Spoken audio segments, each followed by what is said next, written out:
नमस्कार दोस्तों, अनमोल साहित्य की दुनिया में आपका तहे दिल से स्वागत है। आज हम बात करने जा रहे हैं डॉक्टर जोसेफ मर्फी की किताब स्वयं में विश्वास। स्वयं में विश्वास उतना ही ज़रूरी है जितना आपको हवा पानी।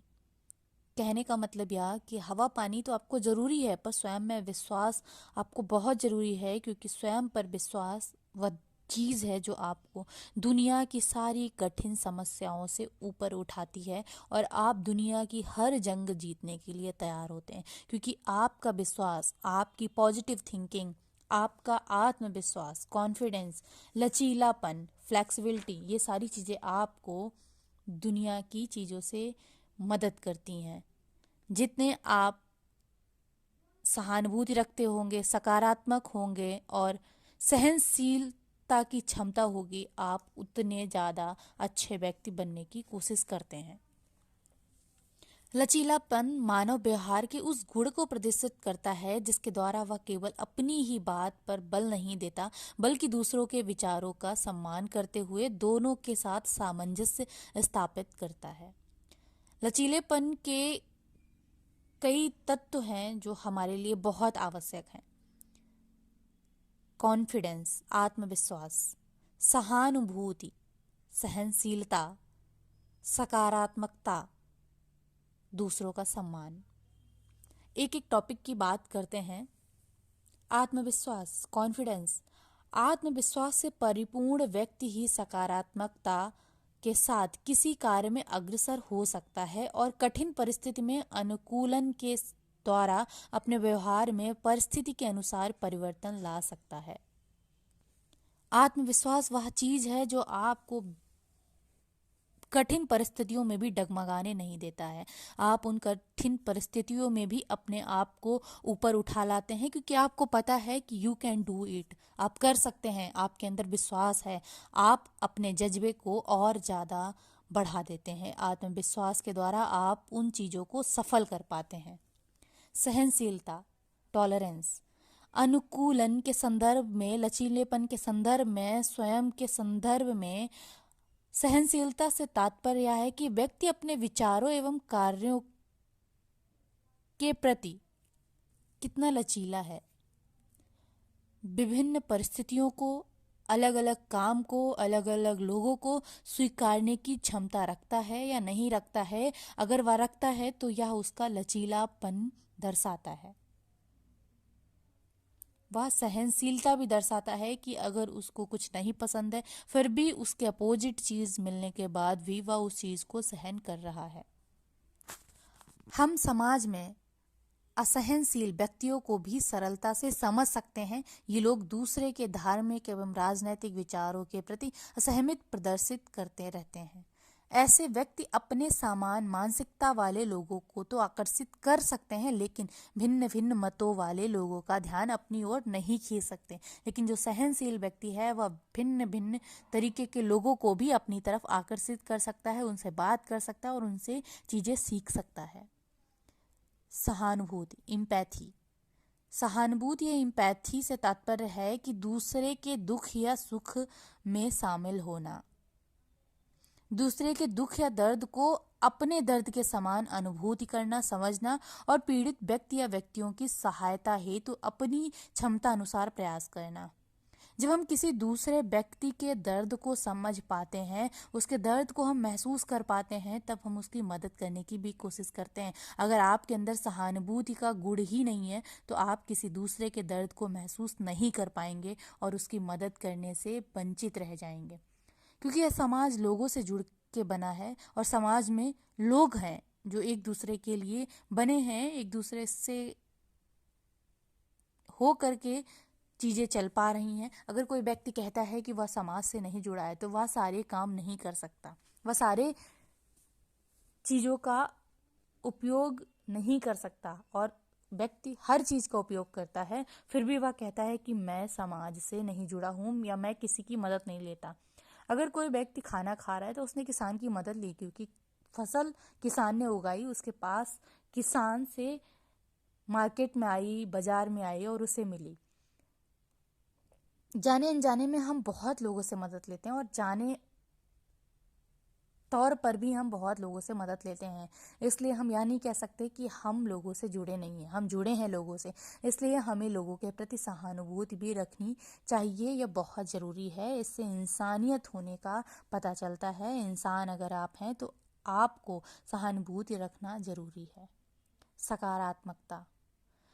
सकारात्मकता हमारी जीवन की एक महत्वपूर्ण कड़ी है, क्योंकि जब हम सकारात्मक होते हैं तो हमारा आसपास का माहौल, हमारे लोग, हमारा घर, हमारी दुनिया सब सकारात्मक होता है। अगर हम नकारात्मकता की तरफ जाते हैं, हमारे ऊपर निगेटिविटी छाती है, तो हमें सब कुछ नकारात्मकता से भरा हुआ नज़र आता है। नकारात्मकता अगर आपके अंदर आ भी गई तो सकारात्मक रहने वाला व्यक्ति उस नकारात्मकता को क्षण में समाप्त कर सकता है। सकारात्मक नकारात्मक दोनों जीवन के हिस्सा हैं और दोनों चीज़ों का होना ज़रूरी है, क्योंकि आप नकारात्मकता से सकारात्मकता का अनुभव कर पाते हैं। पर उस नकारात्मकता का मतलब यह नहीं कि वह हमेशा हर समय आपके ऊपर हावी रहे। किसी भी स्थिति में सकारात्मक मनोदशा के द्वारा ही व्यक्ति सफलता की आशा कर सकता है। यह एक सार्वभौमिक सत्य है कि सकारात्मक व्यवहार ही सकारात्मक परिणामों की ओर ले जाते हैं। अतः कठिन और विषम परिस्थितियों में भी सकारात्मक दृष्टिकोण अपनाकर अपने कार्य में संलग्न रहने का प्रयास करते रहना आवश्यक है। दूसरों के प्रति सम्मान रखना, रिस्पेक्ट करना बहुत ज़रूरी है।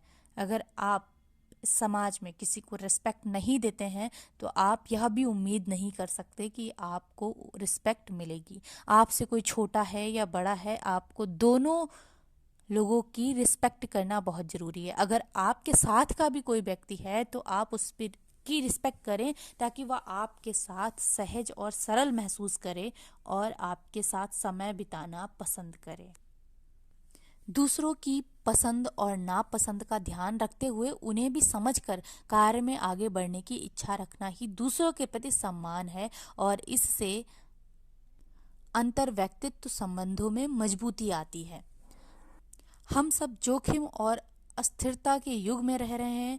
वैश्वीकरण तथा नई प्रौद्योगिकियों ने जहां एक और विकास की गति को तीव्र किया है, वहीं दूसरी ओर नई और जटिल समस्याएं भी पैदा हो गई हैं, क्योंकि ऐसे समय में व्यक्ति खुद में बिजी रहना चाहता है, खुद में बिजी रहता है, फ़ोन में, मोबाइल में, इलेक्ट्रॉनिक गैजेट्स में, और वह दूसरों के लिए समय नहीं दे पाता है। अगर वह सड़क पर भी चल रहा है तो चारों तरफ ना देख करके वह सिर्फ अपने फ़ोन में लगा हुआ जा रहा है। इससे वह दूसरों से कटता जा रहा है। आर्थिक विषमता कम होने के बजाय बढ़ी है, अर्थात गरीबों और गरीबी तथा अमीर और अमीरी में अंतर बहुत ज़्यादा हो गया है। इस नए युग में अमीर और अमीर, गरीब और गरीब होता जा रहा है। इन सब बातों के परिणाम स्वरूप समाज में असंतोष के नए नए रूप देखने को मिल रहे हैं। हम उन परिस्थितियों को खुद भी महसूस करते हैं। जोखिमता भरी परिस्थितियों से निपटने का सबसे अच्छा उपाय यह है कि ऐसी परिस्थितियां हेतु अपने आप को अनुकूल बनाकर समस्याओं से छुटकारा पाने के लिए धैर्यपूर्वक प्रयास करें और अपने आप को दूसरों के लिए भी सम्मानजनक उदाहरण बनाकर पेश करें। अगर आप अमीर हैं तो आपको ऐसा ना महसूस कराना चाहिए किसी को कि गरीब व्यक्ति आपसे दूर भागे, आप उसको रिस्पेक्ट नहीं दे रहे हैं। आपका दायित्व है कि आप अगर वहाँ तक पहुँचे हैं तो आप दूसरे को भी प्रेरणा दें कि वो व्यक्ति वहाँ तक कैसे पहुँच सकता है। आपको अपना योगदान इस क्षेत्र में भी देना चाहिए। बहुत सी समस्याएं ऐसी होती हैं जिनका समाधान शीघ्रता से नहीं हो पाता, और तब अनुकूलन द्वारा ही व्यक्ति बदलती हुई परिस्थितियों के साथ तालमेल स्थापित करके समस्याओं का हल खोजने हेतु समय प्राप्त कर लेता है। एक अनुकूलनीय व्यक्ति वह होता है, एक अच्छा व्यक्ति वह होता है जो नए विचारों एवं मानदंडों के प्रति खुला दृष्टिकोण रखता है। आपको इस समाज में रहने के लिए, आगे बढ़ने के लिए हर चीज़ के प्रति नया दृष्टिकोण रखना बहुत ज़रूरी है, क्योंकि आप अगर उन पुरानी किंवदंतियों को छोड़ दें और नई समाज में ज़रूरत वाली चीज़ों, ज़रूरत वाली समस्याओं और विचारों के प्रति ध्यान देंगे तो आप आगे बढ़ेंगे और आप अपने ऊपर भरोसा कर पाएंगे, आप इन सारी चीज़ों के प्रति समर्पित हो पाएंगे। अपने कॉन्फिडेंस, सकारात्मकता, सहनशीलता, लचीलापन, रिस्पेक्ट करने के लिए सारी चीज़ों को ध्यान रखते हैं तो आप एक अच्छे व्यक्ति हैं। आप स्वयं को और बेहतर कर सकते हैं और अधिक निखार सकते हैं, और आप इन सारी चीज़ों से दूसरे का भी भला कर सकते हैं और एक अच्छे व्यक्ति बनकर इस समाज में उदाहरण बन सकते हैं। धन्यवाद।